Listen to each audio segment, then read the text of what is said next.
Fishball business. Matagal mo na itong plano umpisahan, guys. Umpisahan mo na ang ganitong business to. Turuan kita kung paano ka mag-umpisa. Ito yung mga kailangan mo, guys, sa fishball business mo. Mga basic lang ito. Siyempre, fishball. Bumili ka muna ng dalawa. O sabihin natin, isa o hanggang 3 kilo lang muna. Then, mantika, kawali, gas, or induction. Yung tusakan, sausawan, ingredients. Lalagyan o tray. Tayo sa puhunan at kitaan. Mag-umpisa lang muna tayo sa 3,000. Mas maganda yun, guys, 3,000 lang muna. Then sa fishball, halagang sabihin natin 600. Pero sa totoo lang, guys, yung 600 malaki na yun kasi fishball lang yun. Okay lang yung kung haluan natin siya ng kikiam, squid ball, french fries, pwede yun. Then ang mantika natin, bili tayo ng 1.5, okay na. Mas maganda kasi, guys, yung marami na tayong bilhin Kumbaga, reserva na lang natin sa susunod na araw. Yung sausawan natin, halagang 300, siguro naman, guys, kumpleto na to. Then, mas maganda, guys, gamitin ang super kalan, sabihin na natin. Kasi, para pag mag-ikot-ikot ka sa mga iskinita, kumbaga, mas maganda yung super kalan yung gamitin natin.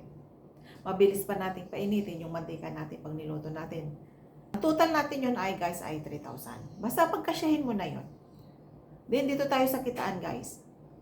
Siyempre, ang fishball natin ngayon, sabihin natin, kikiam, piso na yun, guys. Sabihin natin, tuhugin na natin siya sa stick o gawin natin na 100 pieces.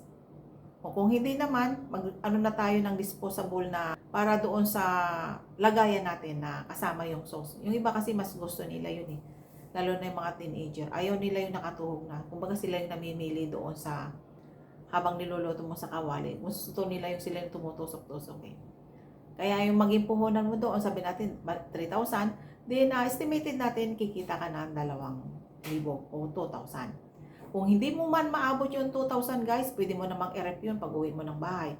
Huwag lang siyang naka-frozen. Kumbaga yung sa magandang temperature lang. Yung hindi siya mapapanis. Yung pwestuhan naman, guys, ang pag-usapan natin. Kung halimbawa ay sa lamesa ka gusto magtinda, pumili ka ng lugar na sabi natin ni matao. O either naman sa harap ng bahay mo, sa tingin mo naman matao, okay na yon. Maglagay ka na lang ng bubong-bubong, guys, para kahit papano, mag-start ka magtinda ng 1 ng hapon, may masisilungan doon, maglagay ka na rin ng upo-upuan. Halimbawa naman, postcard ang gagamitin mo, mas maganda yun, guys, mag-start ka rin ng mga ganun sabi natin, mga 1, ikot-ikot ka na. Hanggang gabi yan, o mga 10, o paglabas ng mga galing sa trabaho. O hanggang sa maubos yung paninda mo, ikot-ikot ka lang. Balik-balik ka lang doon.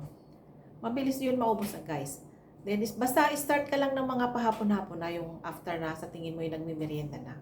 Doon mo umpisahan. Then sa pagluluto naman, yan talagang maproseso.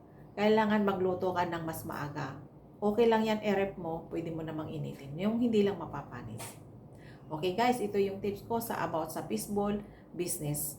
Pag nagustuhan nyo po yung ganitong mga topic about sa business, kitaan, share nyo naman, guys, sa mga friend ninyo. Ito pala si Miss Nea, nagtuturo ng mga tips about sa mga business strategies. Thank you and God bless.